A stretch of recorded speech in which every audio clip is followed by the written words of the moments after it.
Hello, welcome. This is David with Three Orcs, and welcome back to my channel for another review of an RPG game. Last week I reviewed the Shadow Dart game, and I gave my thoughts and opinion on that game based on the free download, and I was comparing it against Old School Essentials and Castles and Crusades. Lately, I've been receiving many requests to review Castles and Crusades. Right from the start, I want to admit that I am a Castles and Crusades fan. Not quite a fanboy, but I've been running it for like 7 years now. If you've been following my Patreon, my Discord channel, and my YouTube channel, I've posted many pictures of my games I've been running over the years, and made quite a few YouTube videos on how to run Castles and Crusades, and specifically how to run the game on fantasy grounds. And that was 3 or 4 years ago that I did those videos. Since then, I've moved on. Lately, since I was hired from a school system to actually run the D&D program there with 50 students, we moved on to Old School Essentials and the Dolmenwood campaign because I wanted to teach the kids something more simple to run.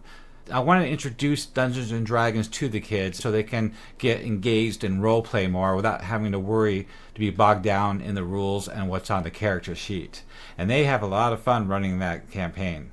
And for those that do follow my YouTube channel and my Patreon and participate in the Three Orcs Discord channel, you know that lately I've been focusing all my work on the Temple of Elemental Evil campaign on World Anvil. I've been focusing on the campaign world that I support, which is the Temple of Elemental Evil in the World of Greyhawk. Not only do I publish my articles on World Anvil, but I write modules that I sell in the Dungeon Masters Guild. And they're selling like gangbusters. It seems like a lot of Dungeon Masters out there want more material for this epic campaign by Gary Gygax. And the subject of what game system you're running comes up quite often. Now, we have a channel that Dungeon Masters come to that want to run that campaign, and we talk about this stuff every day, all day long, about their campaigns and the material that I write, which is NPCs, locations, organizations, around the area of this more epic sandbox version of the Temple of Elemental Evil, which includes the Wild Coast to Valuna and from Ferrandi down to the Selene. And basically wherever you go is fully keyed and detailed, just like the village of Hamlet is. In fact, Nolb is complete with over 50 locations. As Gary Gygax intended, I've been doing that work. And the Dungeon Masters out there really appreciate this material they can use in their campaigns. I get them on our channel all the time, and they talk about their stuff, and we talk about my stuff, and we answer questions. You're more than welcome to join us in the conversation and collaborate on the campaign. One of the subjects that comes up, back to the topic of the video, right, is Castles and Crusades. Now, we speak about that quite often, and I noticed that many of the Dungeon Masters that come to my channel run Castles and Crusades, which is the modern version of Dungeons and Dragons.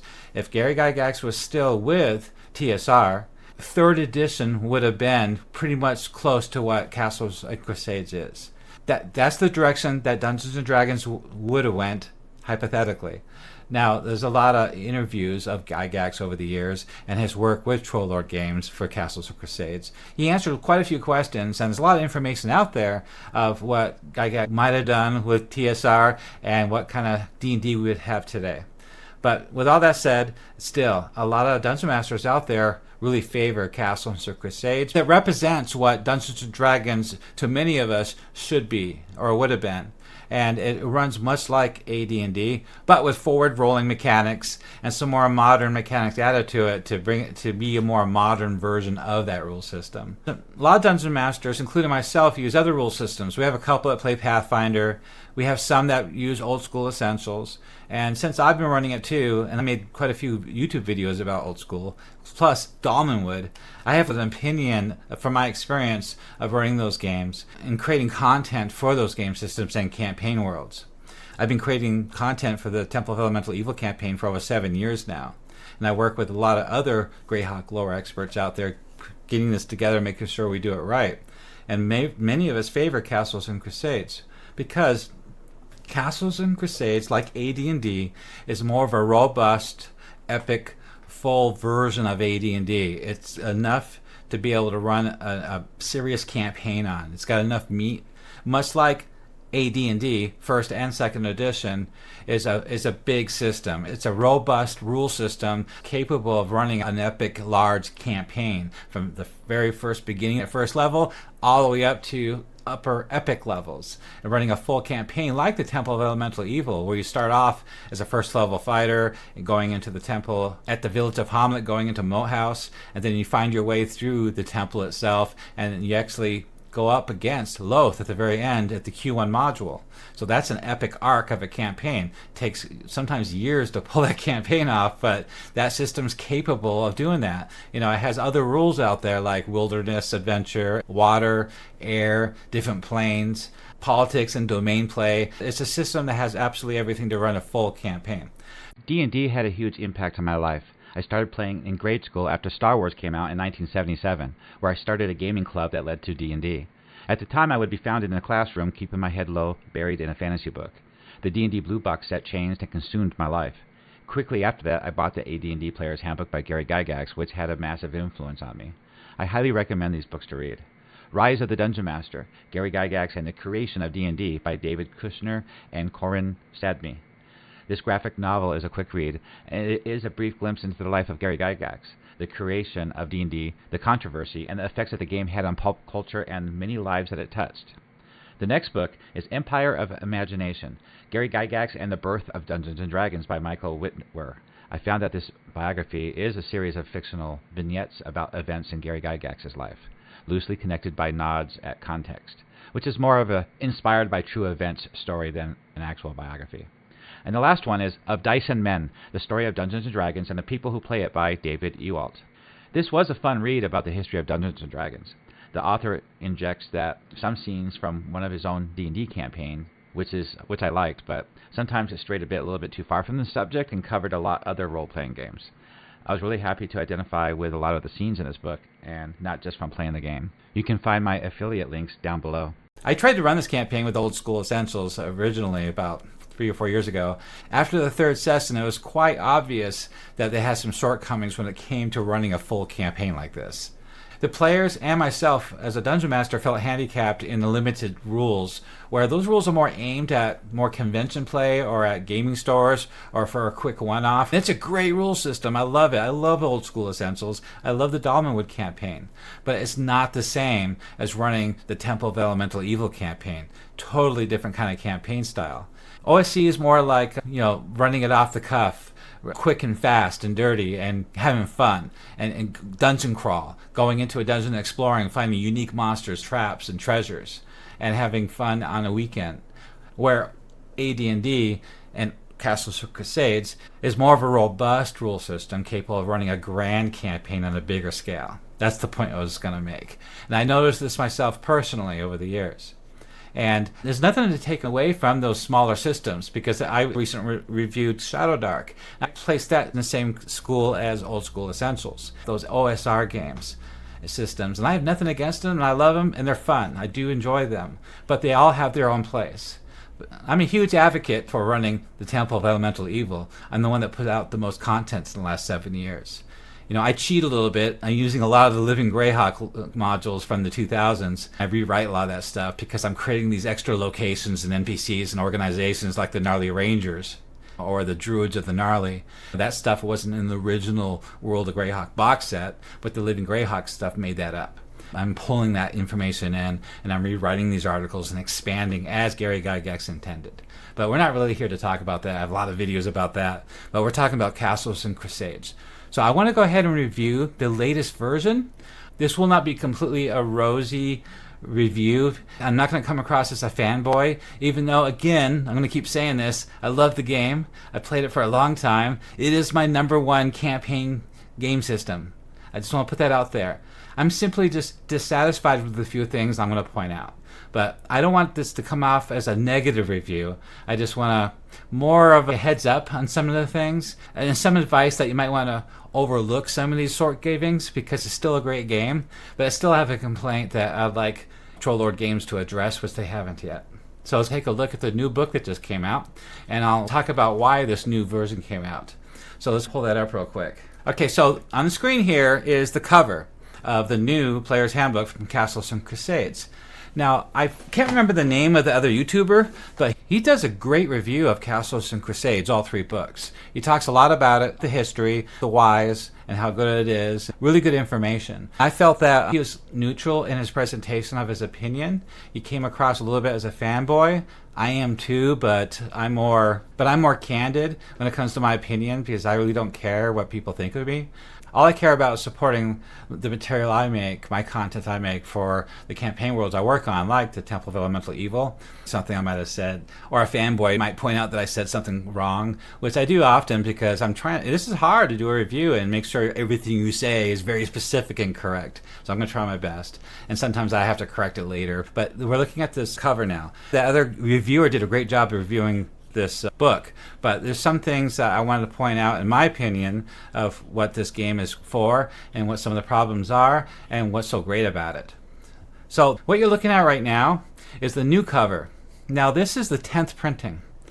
It's not a new edition. Well, it kind of is because they got away from the OGL. So we'll talk about that just a little bit.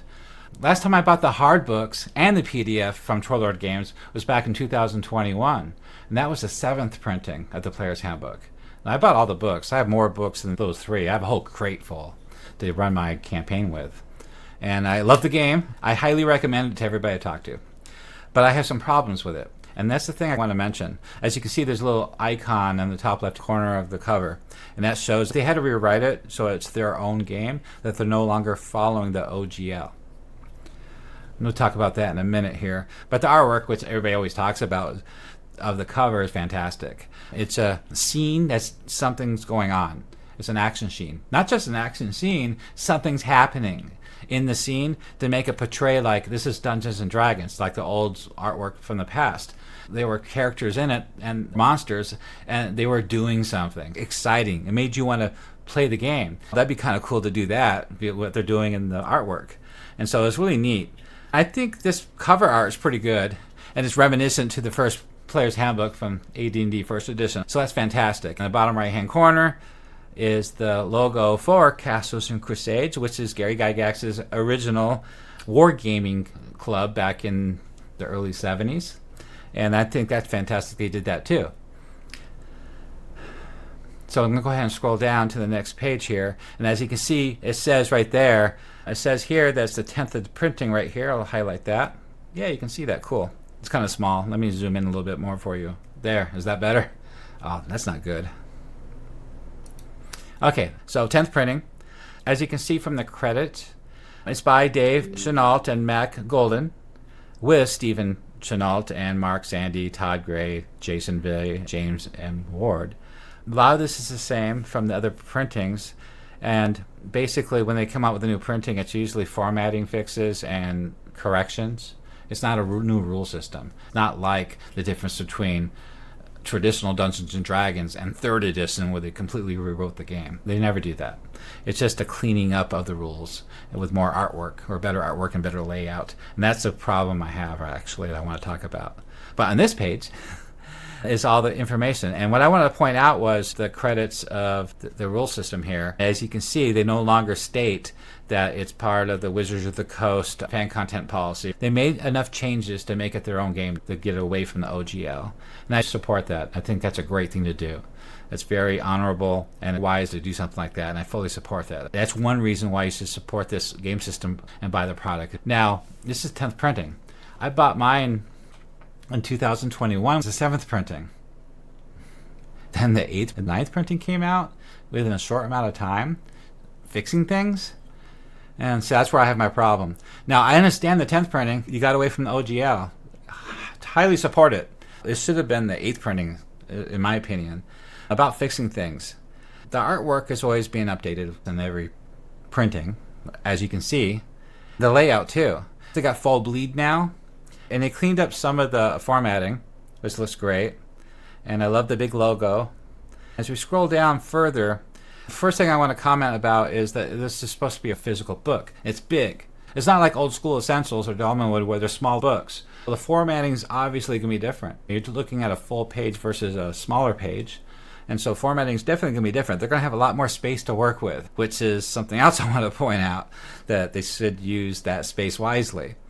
I think, I don't know for sure, but they probably use the same layout people in charge of the layouts forever. And I know this is a small company. I'm sure there's a lot of family and friends going on in this company, which can be a detriment to your running a business. I don't know for sure, but it's just a guess based on listening to them talk on Discord, their reviews, interviews, and products coming out, and how they listen to people's feedback. But I could be wrong about, the validity of those comments or how much that is a problem or not. I just noticed there's something going on there. I don't know how much. But looking at the table of contents, a lot of it's the same. I don't have the 7th edition in front of me to compare exactly what the changes are. I'm just going in a general vibe of what I'm looking at. And it looks like they cleaned it up. It looks really good. I see the classes are the same, the races, how to create a character, the magic system. It looks like all these chapters are pretty much the same for the player's handbook, which is great.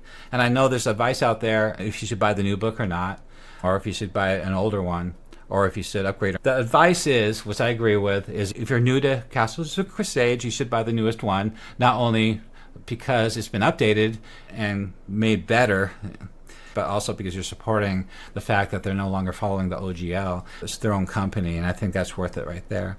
279 pages down to the reference table. I don't know how many pages the reference table is, but there's quite a few pages in the player's handbook. They cover a lot of stuff here. I remember running this on Fantasy Grounds and some of the shortcomings.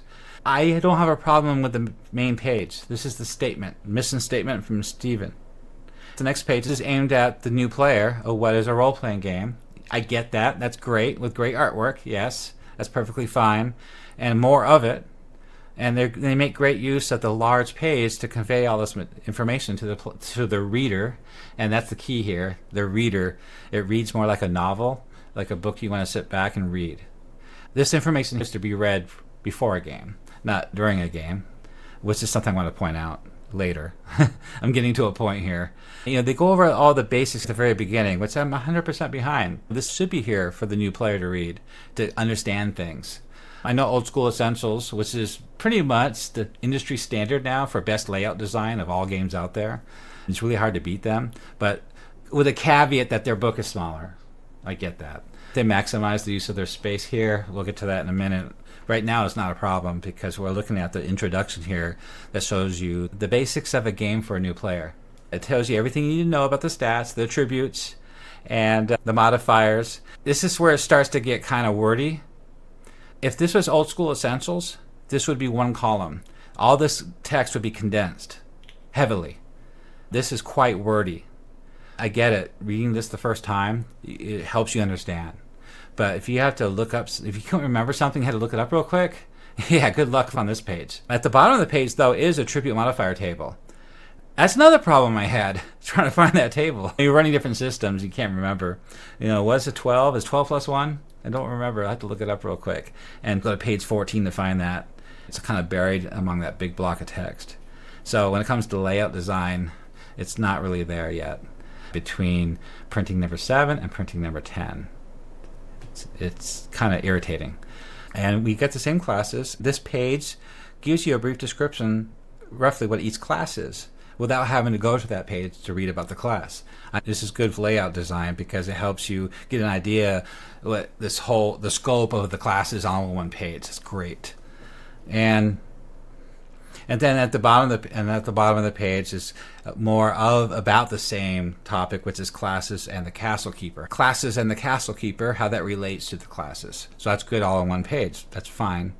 And then the next page gets into more of the meat of the rules with a reference table. And it has a nice laid out table. Great. And it looks good. And now you get to the first class. I want to show you a problem here, then we'll talk about it. The other person that reviewed this system said the same thing. The Barbarian is on page 17, and it's got a big chart because you got the first 12 levels here, and all the important information is on this page. And then you have a short description, which is good. That's a paragraph. And then you have a whole section on archetype. And then you get down to another page with a picture that's way too big. I don't know why everybody's so excited about it, because I come from, Shadow Dark artwork and Old School Essentials and Dolmenwood artwork is really good. Seriously good. And it's better than my artwork. A lot of people love my artwork and all of my products. And this looks like...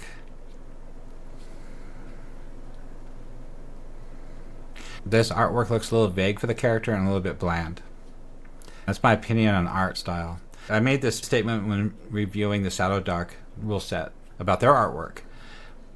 Uniqueness is everything. Absolutely everything. Dalmanwood is more of a fairy tale artwork when it comes to fairies and elves and old folklore artwork, and that's their style. It looks really good. It's really cool. It's really enticing. It's very engaging. It really represents the world well. Shadow Dark does the same thing. It gives you a certain vibe to the game system. This artwork really doesn't do that. So anyway, let's move on to the class layout. We're on page 2, and now we're looking at abilities. We have purpose, and we have archetype. We have description, archetype, and purpose. It's all spread out between 2 pages. That's fine, because when you open the book up, you want everything for that character to be on 2 pages laid out at the table. So you can look down and see everything you need to know about that character. And that's how the industry standard is now. It looks like the people that are responsible for designing this book is a little bit behind the times. I can tell, because I compare this to my work too. And I follow the example that OSE set several years ago. So their abilities are next, and you have a heading for each of these abilities followed by blocks of text. Combat sense is a paragraph with some numbers in it. I can't quickly glance at that and tell you what that means. It's not so bad because it's just a paragraph. Deerstalker's worse. So you got 3 paragraphs, and it doesn't really tell you what it does, just briefly glancing at it. Can you imagine having to read that again at the table? I've done it. Somebody's playing a barbarian, and we can't quite... What's your abilities again? And he's fumbling with his character sheet. Open up the player's handbook. You should know this. You're the player. Look at the page. There's no way I can remember that. And so I kind of have a vague idea what that is. And so we'll look it up again for the 10th time and read through it carefully to get an idea what the rule is, what the function is. And then same thing with intimidate. It's Constitution check, which is great. I love they put the word Constitution in parentheses next to it so you know what you have to roll. That helps a lot. But look, you got 4 paragraphs on that ability. It's not very obvious at first glance what it is. But the worst offender, by far, is Primeval Instincts. I don't even want the player to use that ability because I can't stand it so bad. It slows the game down. Pace and timing, running a game is everything. A good dungeon master knows how to use pace and timing. This stops it in its tracks. The whole table's waiting while we try to figure this out, and then I have to decipher it and put it into role-playing terms. I'm a role player. I'm not a board gamer. And so that's the problem here. And more artwork that's kind of vague. I'm not a fan of the artwork, to tell you the truth.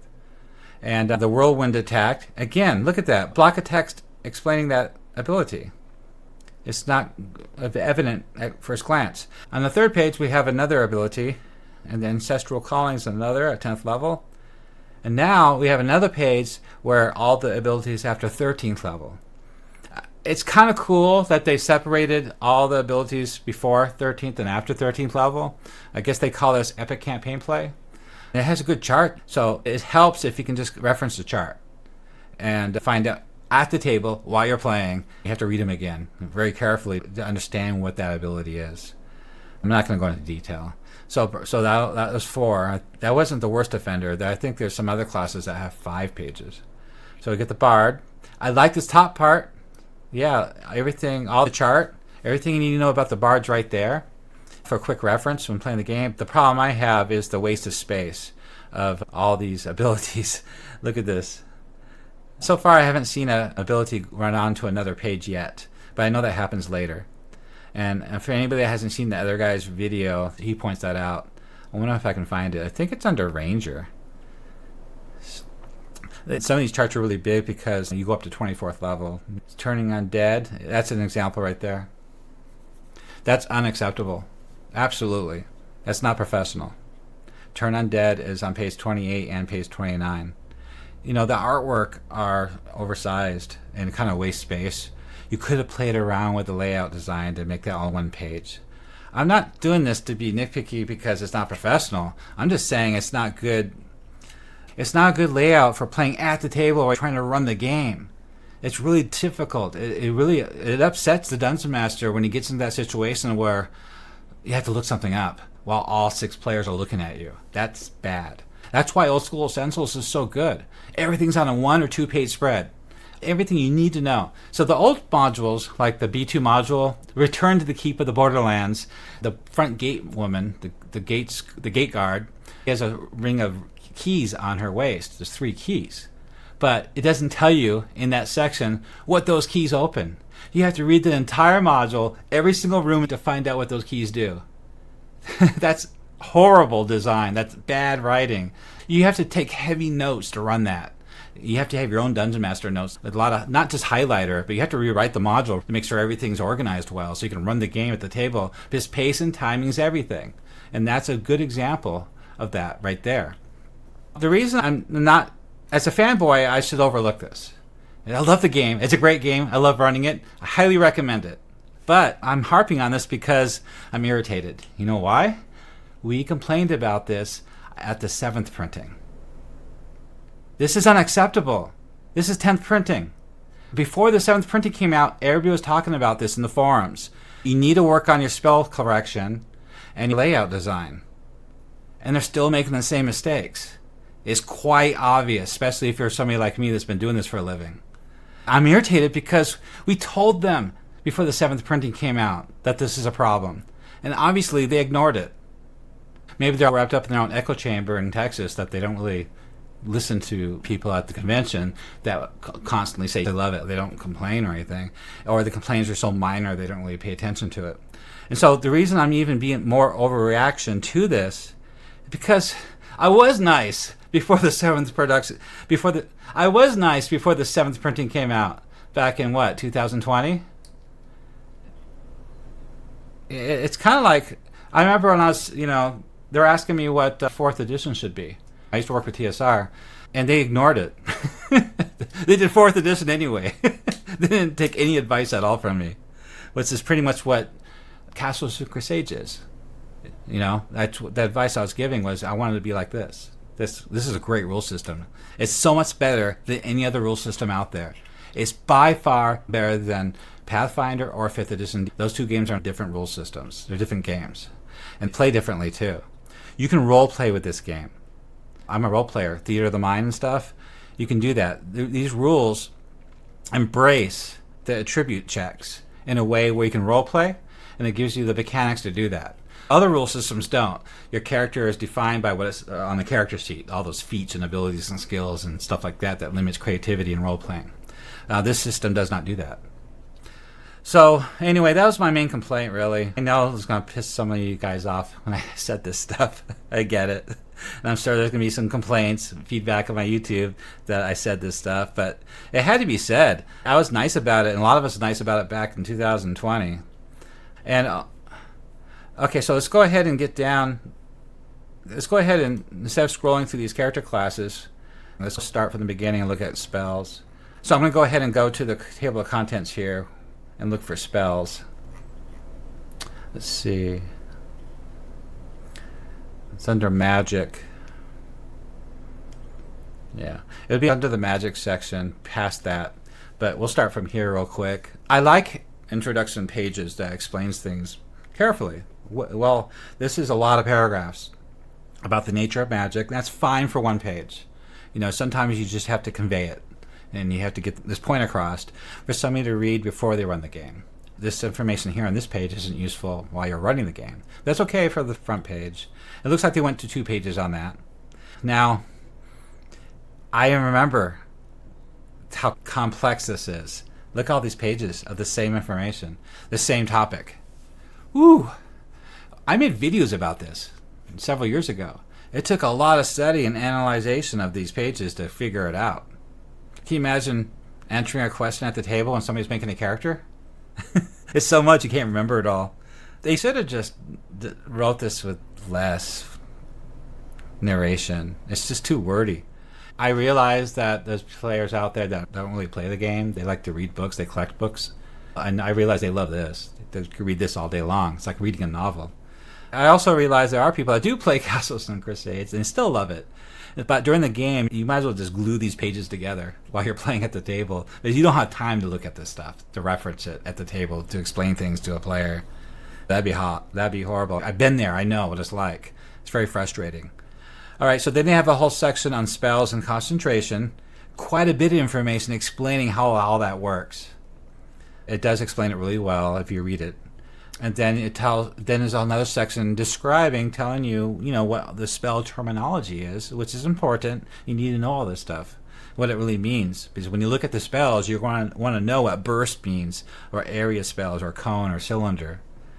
And the savings throws, same thing. You need to know what the duration is and what savings throw means, like what harmless means on that chart there. And spell resistance is a thing. All creatures have an SR of 1, so that's different. And it explains why and how that works, which is important. Components, too, is important because a lot of DMs like realistic campaigns, and components is one of them, spell components. Not all DMs hand-wave that stuff. The spell list itself is very useful. It's got the page number and a brief description of what those spells are. And that's fine. Because this is such a robust rule system, there's a lot of spells. Compared to like OSE or Dalma, where there's very few spells. You want this for a full campaign like the Temple of Elemental Evil. You need many spells. You need a robust rule system.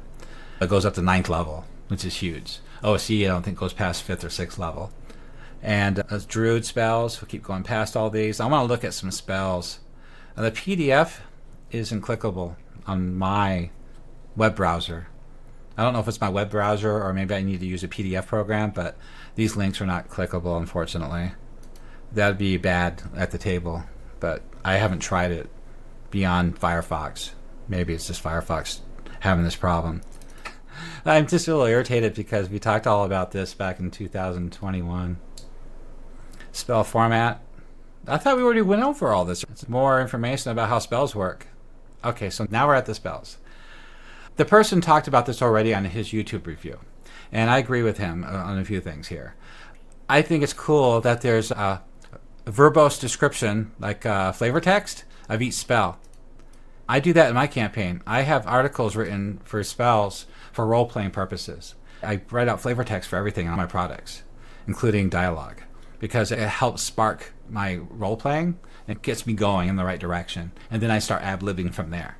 You can use this to inspire your role-playing to generally describe the action. So when you're role-playing, you have to describe your action, and the Dungeon Master describes things too.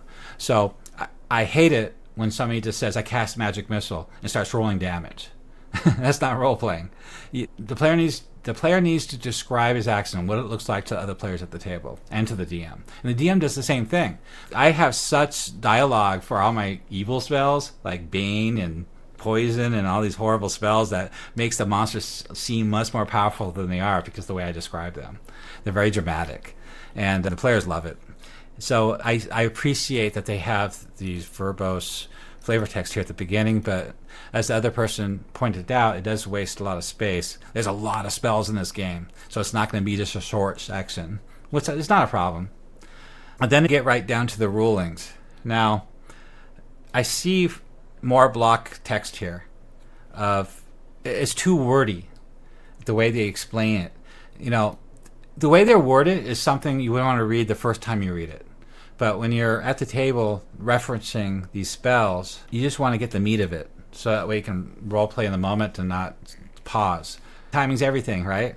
The alarm sounds within the caster's mind up to a mile from where the spell was cast, or troubles their dreams if they are asleep. If they choose, they may sound a little... Yeah, I don't want to read that. The spell functionally acts as an alarm against any that might cross through. See how that's worded? I'm a writer, I'm an author, so I see that it's good to read this the first time to understand if you're not aware of the spell before, to really get a good idea of the feel of the spell. But when it comes to referencing such things, there should be a lot more spells on this. This is a big page. This is a big book. This is not a little old school essentials book. There should be a lot more spells on this page. And also, is there any artwork for any of these spells? There's a lot of spells, so I get that. Which is great. I love a lot of spells. Wow. There's a lot of writing here. And it's just blocks and blocks of paragraphs of text. I've been in the forums before, like their Discord channel, and I asked a question about frogs swallowing on a roll of a 20. and they didn't really want to answer me. I was forced to use the second edition ruling from the Moat House, from the Village of Hamlet T1 module. I had to use those rules because they didn't really point them out in the 7th printing. Basically, their answer is always, you're the dungeon master, make it up. Sometimes it'd help to have a ruling to stay consistent. Another thing the game doesn't have is conditions, like enraged, stunned, things like that. The answer I always got when I asked in the Discord was, look at that spell. That spell has a description of stun in it. I'm really going to do that at the table. Remember some off spell that just happens to have the condition of stun in it. Seriously? No. That's not going to happen. They need to make one little chart of all the conditions. You don't have to use it, but at least it's there, especially for a new dungeon master that's never played before. It helped them. The list of conditions. I actually had to create these conditions for the module I made for Castles and Crusades 5 years ago on YouTube. I programmed them into Fantasy Grounds, so that way it'll be in effect. Because you really need to do that when you're playing online with the VTT, which I don't really appreciate. I like to run my games online, or I did. I like to run my games online with more theater of the mind versus a lot of mechanics. I know Fantasy Grounds is completely opposite of that. It's very mechanical. I used to run it with more theater of the mind. Okay, so we're going through all these spells. There's a lot here, and there's a lot of block text that are pretty similar. I like how they highlight things in orange. That helps. Key words that's important is in orange. So that does help a lot. But you know what I noticed? Yes, that's the same thing that's going against what the modern formatting is. So modern formatting, not only is it to the point, but they use a lot of bullet points. Everything's down into a bullet point list to get all the important stuff, because it's a lot faster to reference something when it's in a bullet point list. What they did instead is they highlighted the important facts in orange. It's not as quick to reference, and it's buried in these block text. Like a cloud of pestilence. So something does 1 die 12 points of damage. They made that in orange in the middle of this huge paragraph. And then down here is a whole bunch of important stuff too. Like the area of effect. That's another thing that person mentioned in his video. These things like area of effect and duration, it's usually at the top near the title of the spell in like D&D. And also other games like Old School Essentials. So those important facts are right there with the spell name and spell description, which is a lot easier to reference. These are buried in block of text, highlighted in yellow or orange. So it's basically all I really wanted to go over. Now we're going to get down to the next section, which is called The Castle Keeper in the Game. It's a novel on how the game works. So it's something that you can read in a night and digest it and enjoy it, I suppose. It really tells you how to play the game. How to maintain your pace and timing, like I mentioned before. They even talk about it here. The scale of the game, Temple of Elemental Evil, big scale. 1 dungeon crawl, small scale. The scales of play and considerations working with the players, how not to be a jerk like I'm being right now. The life of an adventurer, what it's like to be an adventurer in your campaigns and stuff like that. You have different types of adventurers. We're on page 6 already. And elements of adventure. Single combat, traps, random, spur of the moment, non-player characters, resolution conflict. So basically, you got a whole entire essay here on how to run a role-playing game in the idea of running it with Castles and Crusades. And it's just a good read-through one time to get you an idea what the game's like and how to run it. The rules are your servant, not your master. This is the whole thing about, you're expected to kind of like make rulings, make your own rules for the game as things happen. And the game does mechanically address that. It supports that and embraces. That's what's great about the game. The player can do almost anything, and these mechanics, they're so simple and elegant that you're able to go with it instantly and let the game flow and have a lot of fun. And then they continue with details of how the attributes of the game let you run it, to rule it. They go into great detail about how to determine your checks and when to determine a check, when you need to make a roll to begin with. The challenge classes, that's just basically how hard something is, your DC, your challenge class level, and how to apply that. So a challenge level of 1 to 5 is easy. A challenge level from 6 to 10 is normal. Difficult is challenge level 11 to 15. And heroic is 15 to 20. Anything over that would be godlike. So that's the negative of their roll. You subtract those numbers from their roll when you're trying to make a skill check. I did a whole video on that too, by the way, skill checks. You can look that up. So when to use attribute checks, which is really important. I noticed a lot of Dungeon Masters don't really read this section over the years. They don't really run the game as intended, as when it comes to role playing. So there's still DMs that run this game and they still run it as a board game. It's beyond me why they do it. Probably because they're just used to playing that way. And they think that's the only way to do it.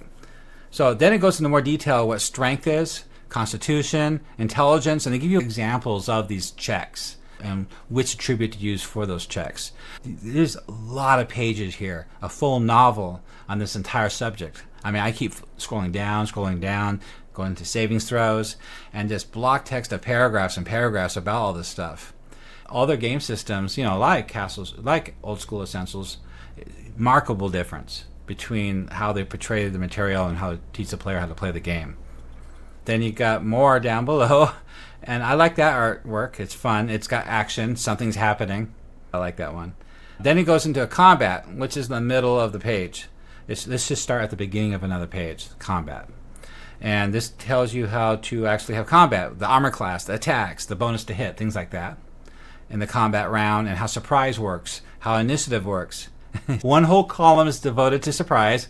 Yes, one whole column is devoted to initiative. It still blocks of text. You have to read through it to figure it out. And they do give an example. Then they waste the space at the bottom there. There should have been artwork there. And then you have combat actions and all these things you can do in the game and movement, like charging and things like that. But there's still no, as far as I can tell, there's unarmed combat. But as far as I can tell, there's situational modifiers, and it's the same chart it's always been. Which only just covers prone or blind, you're defenseless, it does have stunned, so it's +2 to hit a defender if they're stunned. But that's the only rule. Usually I think stunned means you drop your weapon too. This chart is the only place that mentions it. But if you play other games, like 5th edition, there's a lot of conditions. You'll find that those conditions are missing from this game. They're expecting you to rule it using these rules, the way the previous pages explained about using the different attributes. That's what all those examples were, like swimming across a river, climbing a tree. Okay, it covers armor class, cover, and combat maneuvers like pushing and parrying and rear attack and reach and shield blows, which is awesome. These different maneuvers you can do, like dodge and evade and flank attack. That's great. So this is pretty robust. All these actions you can do in the game, that's great. My players do all these things while they're playing. I know my NPCs do and my monsters do. It's their problem if they don't take advantage of the rules. How to disengage from combat, narrative combat, and this is what I do. I have a lot of narration, a lot of role-playing in combat. Not only do my monsters and my NPCs attack, but they talk or threaten or shout as well, and I'm role-playing that. And that's a good way to convey information to the players about the campaign to make it more engaging and get them more into the world. Hit points, and the hit points in this game is basically you're dead at -10 hit points. So you're bleeding to death at -7 or less. And they give a good example of that stuff. And further down is falling damage and magic damage, and it goes into quite a few details. Now, undead. So turning undead at the bottom of page 257. If you're a cleric, Dungeon Master, how does turning undead work? You should write a card and hand it to him. Look at 257. This is what slows the game down. So, turning undead, all the rules for turning undead is not under cleric. And that's a great piece of art. I like that. I think he's turning undead there. Rewards, how to get experience points, different options and things like that. Movement and spell resistance and vision and time and languages. And there's a gap here on the page. And adventuring parties, all the different classes. So it looks like they broke down what an adventuring party is, how they balance each other out. How it's smart to have different classes to fulfill roles, kind of like EverQuest or WoW. So example of play. It gives you a good example, 2-page article on how to play the game, how it works. So that's very useful for a new player. Then they have a spell reference table. So I think this is new. We got the name, how long it takes to cast, the range, area of effect, duration, savings throws, spell resistance, and comp. I forgot what comp means. Let's see if it says up here. No. Let's see if it says down below. Comp. Is there an asterisk anywhere? Comp. Come on, give me the comp. Please. I beg you. Okay, everybody open up this player's handbook for me, please. Look up comp while I prepare the next encounter. See what I mean? Yeah. What does comp mean? Oh, component. Spell component. That's what that means. I bet it explains it back in the magic section, like 5 chapters back. All right, so then we get to the very end of the index. Great to have an index so you can look up something quickly. This is a big rule book, so it's hard to look up something, especially with all these words. So it makes it bigger than it should be. And an index will help find something. That's very useful. This ends my review of the new version, the new printing of Castles and Crusades, the Player's Handbook. I highly recommend it. I love the game. It's a great game to play. It's perfect for running an epic campaign like the Temple of Elemental Evil. And basically, that's the only game system I will run that campaign with. There's nothing out there better than that. It just has some problems. I'm irritated because they didn't take our advice seriously back in 2021 about some of these problems I pointed out. That's the only reason why I got irate about it. But I still love the game. I still highly recommend it. And I run it with everything. That's not just a one-shot or a short weekend for teaching kids how to play Dungeons & Dragons. Thank you for joining me. I hope you liked how I presented this, and I hope that you found value with this review more than the other, more intensive reviews I've seen online. And if you're interested in the work I do in the Temple of Elemental Evil, you can come to my Patreon where all my maps and articles are free because I follow the Wizards of the Coast content policy. But the higher resolution versions are for Patreon members only. Over at the Three Orcs Discord channel, we talk about the campaign daily. I work on this 5-6 hours a day, and I'm answering questions to other dungeon masters out there running their campaigns, and they're sharing their campaigns with us too. We talk about each other's campaigns. And also weekly, I do a recap video, a live stream on Sunday nights at 7 p.m. And I've had other Dungeon Masters come on and talk about their campaigns. And we talk about lore and expanding the campaign area and work that we're doing on it. Did you enjoy video? Consider tossing support on my Patreon. It's best way to support orcs. If you would like to see more content, subscribe and post comments below. It better not be bad. Thank you for joining me. I hope your players enjoy your campaign as much as mine have. May your dice ever roll true.